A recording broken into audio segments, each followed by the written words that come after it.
Ya. Aleluya, gloria a Dios. Pongámonos de pie. En reverencia a su santa palabra. Doy gracias a Dios una vez más por el privilegio que me da de poder traer su mensaje. Porque el predicar su palabra no es una platiquita, no es una plática nomás, es la voz de Dios hablándole a la humanidad. Y no solo a la humanidad, sino a su pueblo, a sus hijos, les habla el Señor. Porque Dios no le habla al que no le quiere escuchar, ¿verdad que no? Dios le habla a sus hijos, atentos. Porque para ellos es la palabra de Dios, para aquellos deseosos de su palabra. ¿Ustedes están deseosos de su palabra esta mañana? Amén. Amén. Con ese deseo que tenemos de escuchar su voz, de escuchar su palabra, venimos delante de Él a poner atención a estas palabras tan hermosas del Señor, pero también tan terribles. Porque son terribles en el aspecto de temerle al gran Dios poderoso. Tomen sus Biblias y ábranla al libro de Isaías, capítulo 59. Vamos a empezar leyendo del versículo 1 al 4.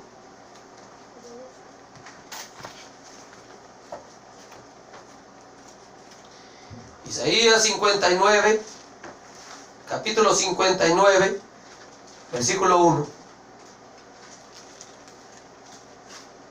Lo leemos así en el poderoso nombre de nuestro Dios, nuestro Señor Jesucristo, nombre sobre todo nombre. Dice la palabra de Dios así en Isaías 59, versículo 1.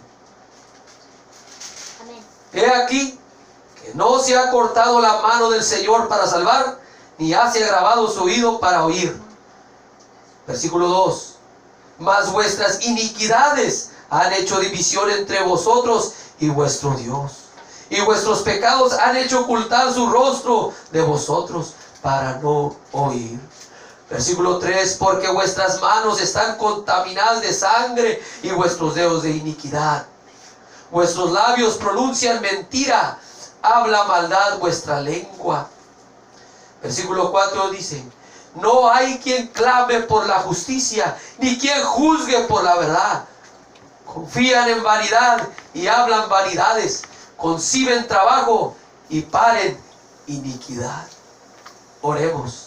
Señor, una vez más te damos gracias, Señor, por tu bendita palabra, con la que cual tú, Señor, le has hablado a la humanidad, Señor Jesucristo, en las edades, Señor, en los siglos, Señor. Y somos privilegiados de saber, Señor, que hoy tu voz está hablándonos a nosotros, Señor. Gracias, mi Señor Jesucristo, por esa misericordia tan preciosa, de extender tu mano de misericordia y alcanzarnos, mi Señor, y levantarnos, Señor, de estábamos muertos, de estábamos caídos, tú nos levantas, Señor. Sí, no se ha cortado la mano, tu mano para salvar, Señor, ni se ha grabado tu oído para oír. Oye, Señor, en esta mañana, Señor, nuestra oración, Señor. Oye nuestra oración, Señor Jesucristo. Que te rogamos, Señor, que nos hables. Que te pedimos, Señor, que pongas atención, Señor, a nuestro clamor. Y también nosotros pondriendo nosotros atención, Señor, a tus palabras, Señor. Que tu mano se siga extendiendo sobre nosotros de misericordia y nos siga, Señor, sosteniendo tu mano de poder, Señor Santo. Gracias te damos, maravilloso Señor Jesucristo. Amén, amén y amén. Pueden tomar asiento. Le damos gracias a Dios por las alabanzas que podemos traer al Señor. Estuvo pesada la situación en la mañana, pero gracias a Dios que aunque se levante el enemigo, Porque a veces que se levanta una pesadez espiritual y nosotros no entendemos, pensamos que es cansancio, pensamos que es algo más, pensamos que es la falta de concentración en lo que estamos haciendo, y lo es todo, pero detrás de ello también están las potestades demoníacas, el demonio queriendo perturbar el servicio al Señor, como una nube de demonios que no deja que nuestra alabanza y nuestra adoración llegue al trono de Dios, que abra las puertas del cielo y que su presencia descienda. Y de eso se encarga el demonio, de ser una pesadez. Pero gloria a Dios, que Dios tanto me movió en mi espíritu como en el de ustedes para clamar al Señor con desesperación, que el Señor levantara victoria, y lo hizo, gloria a Dios. Como dije, inspirado por Dios en la Escritura, que dice que aunque el enemigo se levante como río, el Espíritu de Dios, el Espíritu del Señor levantará bandera en contra de él. Amén. Y nosotros somos esa bandera que el Señor levanta de victoria. Aquí estamos como bandera de victoria. Amén. Amén. Y gloria a Dios que pudimos elevar los cantos al Señor. Y hoy el Señor ahora nos trae su palabra. Leímos una vez más versículo 1 del capítulo 59 de Isaías. Dice: aquí no se ha cortado la mano del Señor para salvar, ni hace agravado su oído para oír. Y ese mensaje es de esperanza. Qué bonito. El Señor no ha detenido su mano para salvar, ni su oído para oír las oraciones de sus hijos, ni salvar a sus hijos. Pero aquí es donde viene lo pesado. Dice el versículo 2: mas vuestras iniquidades han hecho división entre vosotros y vuestro Dios. Pensar que no hay efecto las maldades que hacemos si no nos arrepentimos. Leyó mi esposa en la ofrenda, dijo, el versículo que usó, dijo que Dios no puede ser burlado. Todo lo que el hombre sembrar, eso segará. En otras palabras, que no nos podemos salir con las nuestras. Y aquí habla de un pueblo, no del mundo pagano, de un pueblo que hace de las suyas, llamado cristiano, que hace de las suyas y piensa que está bien, y piensa que está haciendo bien. Y aquí dice el Señor: y vuestros pecados han hecho ocultar su rostro de vosotros para no oír. Dice el versículo 3: porque vuestras manos están contaminadas de sangre. Ahora no está hablando del asesino que mató a aquel, simbolizando el aborrecimiento, porque dice que el que aborrece a su hermano es un homicida. A nosotros lo que entendemos en lo humano, en el mundo, un homicida es una persona que mató a otra persona, es un homicida. Pero la palabra de Dios, cuando habla del homicida, está hablando de aquel que aborrece a su hermano. Y el que aborrece a su hermano dice que es un homicida, y ningún homicida entrará al reino de los cielos. Y por eso dice: porque vuestras manos están contaminadas de sangre y vuestros dedos de iniquidad. ¿Qué hace aquel que aborrece a su hermano para mancharse de la sangre de su hermano, aborreciéndole? ¿Qué puede? Físicamente tendría que matarlo, pero espiritualmente, en el mundo espiritual, ¿qué tiene que hacerle? Aquel que aborrece a su hermano, que es un homicida, aquel que aborrece, hacerle injusticia. Aquel que le hace injusticia a su hermano es porque lo aborrece, y al hacerle injusticia carga en sí sangre inocente. Por eso dice: y vuestros dedos iniquidad. ¿Por qué dice vuestros dedos? Porque el dedo es bueno para apuntar y juzgar. Aquel que pide misericordia y en vez de tenerle misericordia lo juzga. Vuestros labios pronuncian mentira, habla maldad vuestra lengua. ¿Qué hace el que se porta injusto con aquel que no merece tal forma de ser tratado? inventa cosas para hacerle injusto. Y crea mentiras para justificar su maltrato a su hermano. Ahora dice el versículo 4, no hay quien clame por la justicia, ni quien juzgue por la verdad. ¿Por qué? Porque la influencia de tal actitud es fuerte. Como vemos en los jóvenes, la influencia del mundo es más fuerte que la influencia en la iglesia. Y Dios lo ha hecho así para que tenga que pagar el precio, tengamos que pagar el precio los hijos de Dios. La influencia del mundo es la carne, el mundo y las potestades del demonio, todas juntas contra el Hijo de Dios. Pero vemos que tanto la influencia mala está como la influencia buena peleando una contra la otra, porque la influencia que Dios, lo que Dios me ha dado, tengo que influenciarlo a mis hermanos, igual ustedes, unos a otros, influenciarnos lo espiritual y lo de Dios.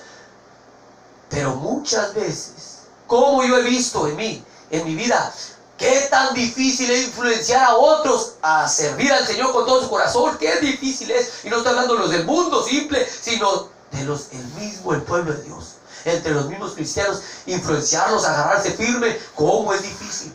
Pero cómo he visto la facilidad de la influencia contraria del enemigo, de influenciar a los otros a irse desanimando. Fíjese, es más fácil creerle a la mentira que creerle a la verdad. Por eso he visto muchos que se las cuentan y caen redonditos, caen a la mentira. Y cuando se les dice la realidad, la verdad, como que cuestionan. Y la humanidad sí cuestiona la verdad y muy ligeros para aventarse a la mentira. Por eso la influencia de mentiras es muy fuerte entre el pueblo de Dios.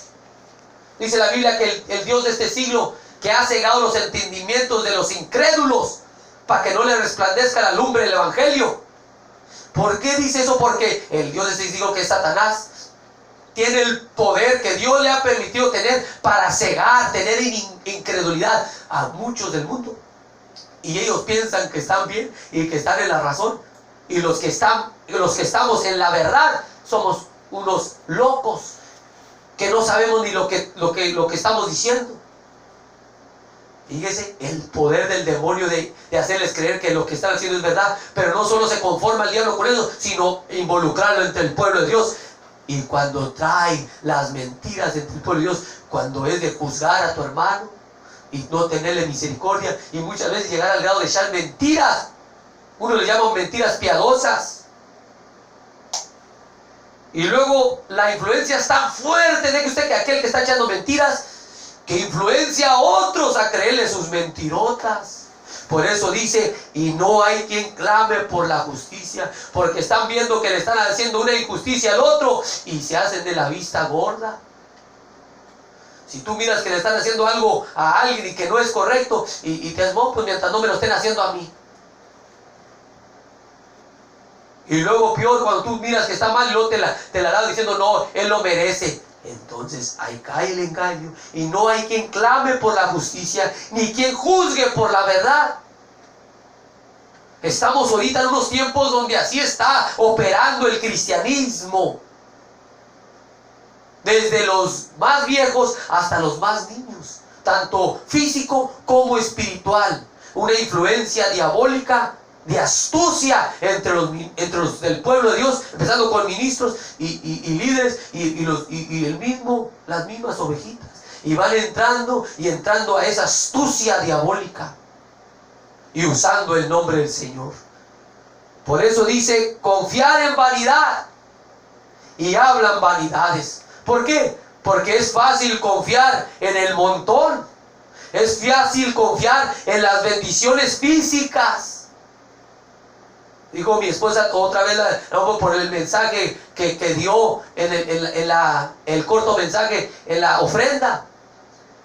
Porque dan esperando que a cambio bendiciones físicas.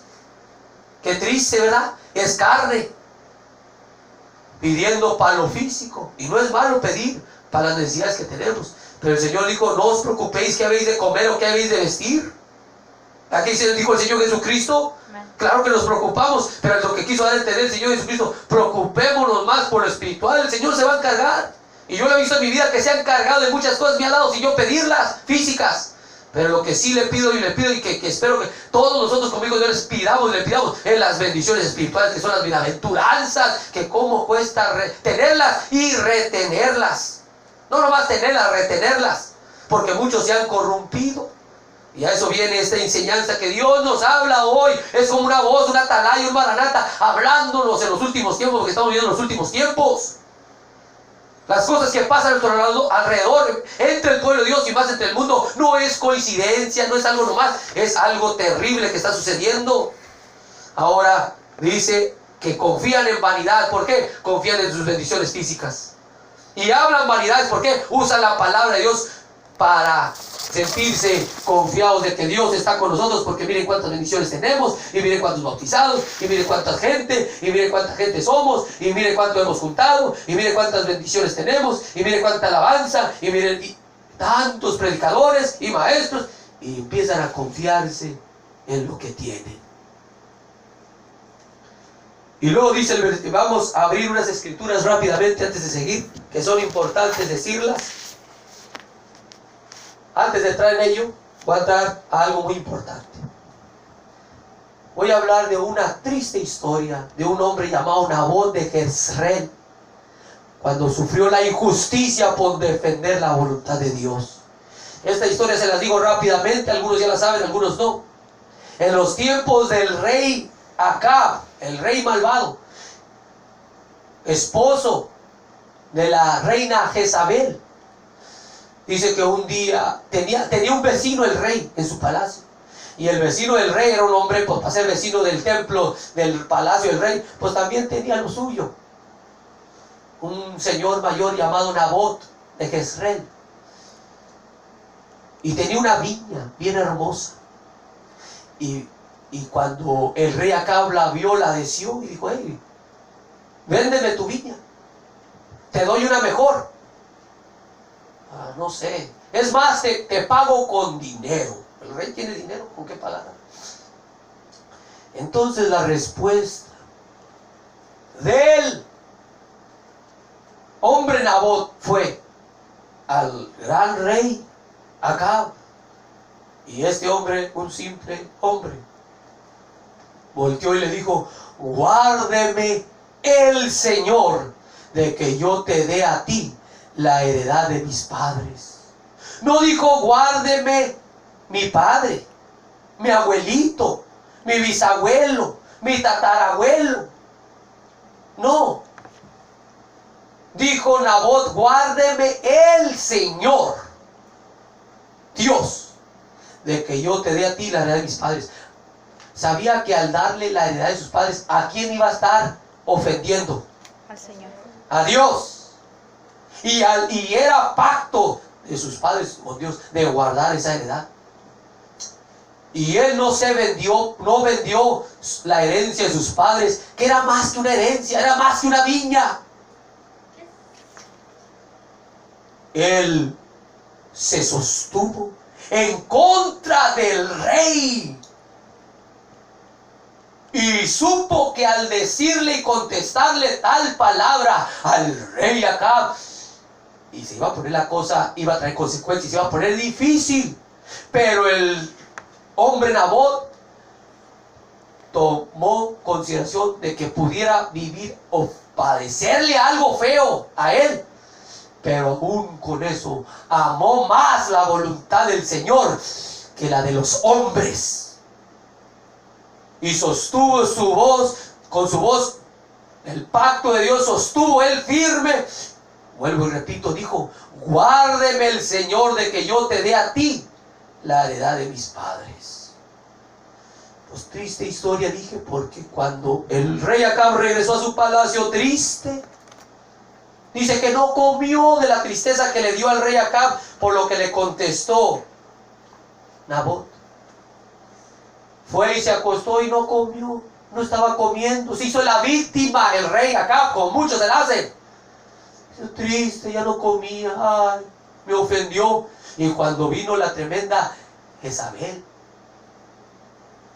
y le digo, ¿por qué lloras? ¿Por qué estás triste, viejo? Es que Nabot no me quiso vender su viña. ¿Y sabe qué le contestó?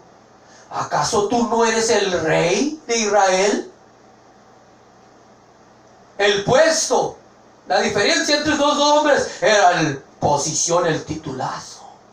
Entonces le dijo, levántate, come y bebe, sea alegre, no te preocupes, yo me encargo.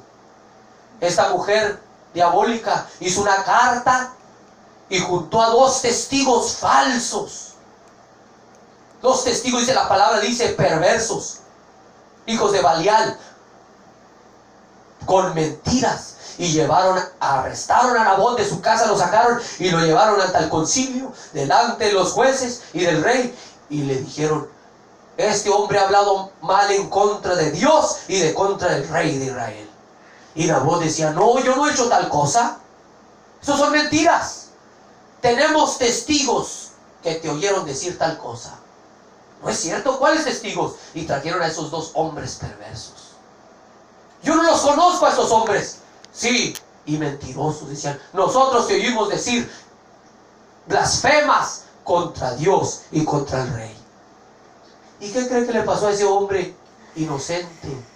Le pasó una injusticia y lo apedraron a muerte. Murió Nabot. Cuando murió, llegó Jezabel y dijo, ¿qué viejo? Mira, ya murió Nabot, ya la viña es tuya.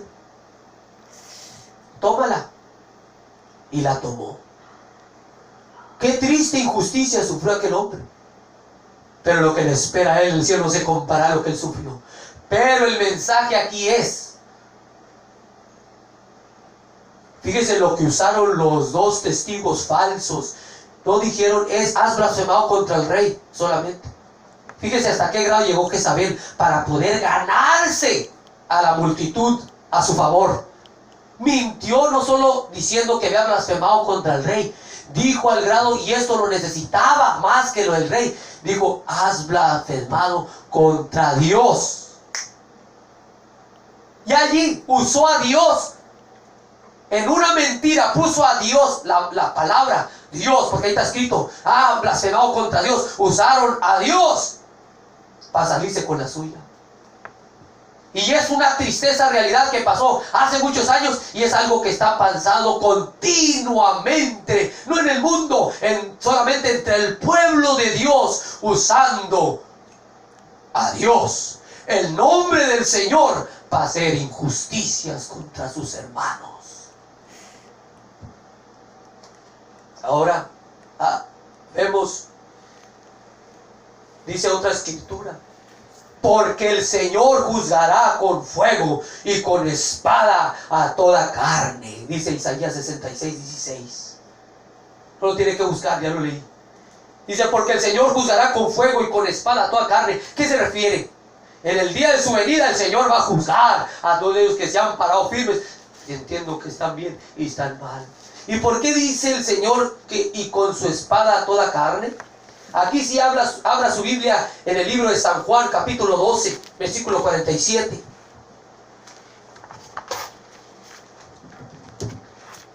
San Juan, capítulo 12,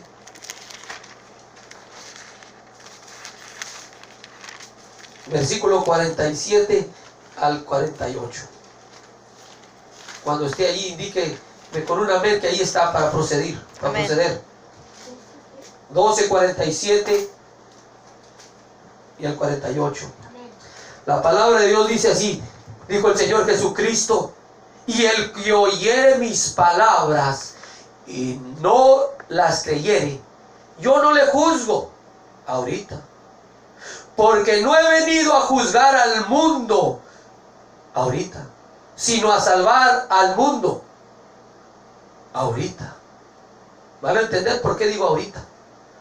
El que me desecha y no recibe mis palabras, tiene quien le juzgue. La palabra que he hablado, ella le juzgará en el día postrero. ¿Sabe por qué dije ahorita? Porque ahorita el Señor Jesucristo y su mensaje está sirviendo simbolizando como un abogado que te está defendiendo. ¿Sabe quién está abogado por nosotros? La sangre preciosa del Señor Jesucristo en aquellos que se arrepienten. Pero va a llegar el día donde se va a acabar lo abogado y va a venir el juez. El mismo que está ahorita como abogado, se va a acabar lo abogado y va a venir como juez. Y los que fueron dichos de recibir tal abogación del Señor Jesucristo, dice la palabra de Dios, porque ninguna condenación hay para los que están en Cristo Jesús, los que no andan conforme la carne, sino conforme el Espíritu. Pero ¿para quiénes va a haber condenación? Para aquellos que no recibieron, para aquellos que no creyeron, dice la palabra de Dios. El que no cree es el que no hace justicia. Ahora, pero fíjense, el Señor Jesucristo dijo: yo no os juzgo ahorita. ¿Por qué? Porque Él no está ahorita juzgándonos. Pero ¿sabe qué nos va a juzgar? Las palabras que Él habló y que se han hablado desde el principio. Dijo Dios a Moisés: la alma que pecare contra mí, yo la raeré de mi libro. El Señor y su mensaje. El Señor Jesucristo lo dijo una vez y lo vuelvo a repetir. El Señor Jesucristo no solo traía un mensaje, no solo cargaba el mensaje y las palabras. Él es ese mensaje y Él es la palabra. Y si Él es ese mensaje y si Él es esa palabra, es porque Él es el mismo que os va a juzgar. Pero ahorita sus palabras están sirviendo para dos cosas: para salvación y para condenación. ¿Entendemos? Amén. Por eso leímos en Isaías: porque el Señor juzgará con fuego y con espada a toda carne. ¿Por qué dice con espada? Con sus palabras. Ahora veamos en Isaías capítulo 1, versículo 15. Isaías 1, versículo 15.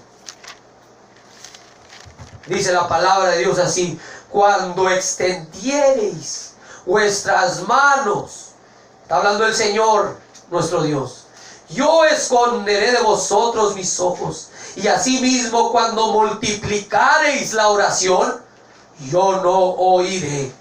Llenas están de sangre vuestras manos. Detengámonos ahí. ¿Se acuerda cuando el Señor Jesucristo, que antes de que traigas tu ofrenda, si algo traes con tu hermano, ve y arréglate con tu hermano? Porque el Señor la va a recibir, por mucho que le ores. Porque es algo que se mueve mucho entre el pueblo de Dios, y Dios nos libre y es su voz hablándonos que no haya injusticias entre nosotros, porque lo único que causa la injusticia es el aborrecimiento hacia algún individuo o hacia muchos individuos. Dice la palabra de Dios: lavad, limpiaos, quitad la iniquidad de vuestras obras de ante mis ojos, dejad de hacer lo malo. Aquí podrán escucharme algunos, tal vez presentes o por las redes sociales, y la realidad podrían pensar: no, pues eso no es para nosotros, eso es para la gente del mundo. Y no, mucho menos crean que sea para un ministro. Eso inculca a mí y a quien sea que opera en el ministerio del Señor. Todos, más grandes hasta más pequeños, por mucho que se quiera crecer o por mucha experiencia que tenga. La realidad es que el apóstol Pedro, que con sus sombras sanaba a los enfermos, que predicó y más de 3,000 se convirtieron. Ese hombre Pedro, que caminó con el Señor Jesucristo, que le dijo el Señor Jesucristo: apacienta mis corderos.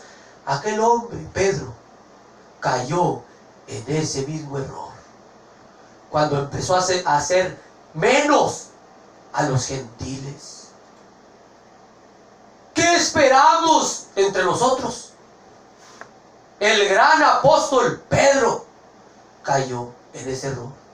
Y cuando Pablo se dio cuenta, dice la escritura que Pablo dice que no era digno de mirar a la cara Pedro por lo que estaba haciendo. Y cuando se le presentó enfrente, delante de todos, lo regañó y le dijo que lo que estaba haciendo estaba mal, porque sabe que estaba haciendo una injusticia, estaba haciendo menos a los gentiles por quedar bien con los judíos, forzándoles a hacer leyes judías a los gentiles.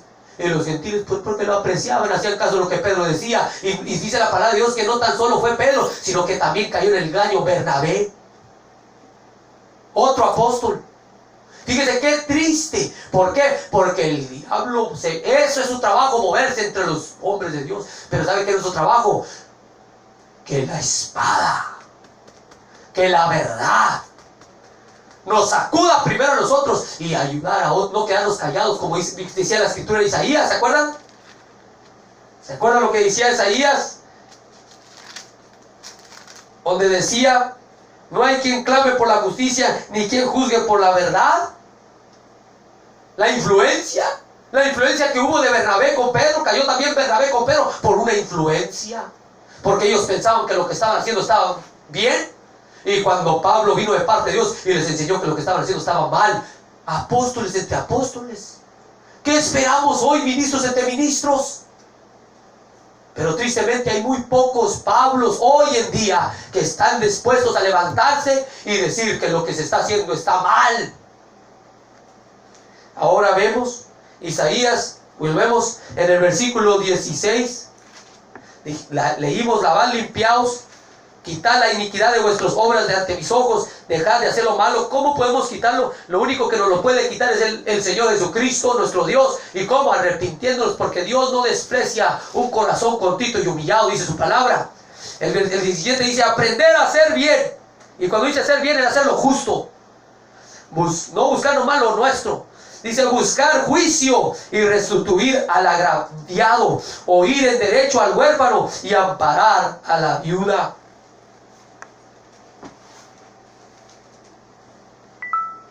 Dice: venid luego y dirá el Señor, y estemos a cuentas. Y si vuestros pecados fueren como la grana, como la nieve serán emblanquecidos. Y si fueren como rojos como el carmesí, vendrán a ser como blanca lana. Y si quisiereis y oyereis y comiereis el bien de la tierra, si no quisiereis y fuereis rebeldes, seréis consumidos a espada. La palabra de Dios, porque la boca del Señor lo ha dicho. ¿Oyeron? El Señor ahí lo está diciendo. Buscar hacer lo justo. Abran sus Biblias en Jeremías capítulo 2, versículo 33. Jeremías 2, versículo 33 al 37. Aquí entra más detalladamente el profeta, inspirado por Dios, a algo muy tremendo y terrible, y algo espantoso que está sucediendo más hoy, en estos tiempos, últimos tiempos, más a menudo entre el pueblo de Dios. Fíjense lo que dice el 33, versículo 33, y es como una pregunta. Jeremías 2, 33. Dice: ¿por qué abonas tu camino para hallar amor? Pues aún a las malvadas enseñaste tus caminos. ¿Por qué abonas tu camino para hallar amor? Mucha gente hace lo que pueda, aún fingir y mentir, por recibir amor y aprobación. Pues aún las malvadas enseñaste tus caminos. ¿Por qué? Porque así como mentiste para ser aprobado, enseñas a otros a mentir, a fingir. Aún en tus faldas, versículo 34, se halló la sangre de las almas de los pobres, de los humildes, de los que te aprovechaste, de los inocentes. No la hallé en excavación, sino en todas estas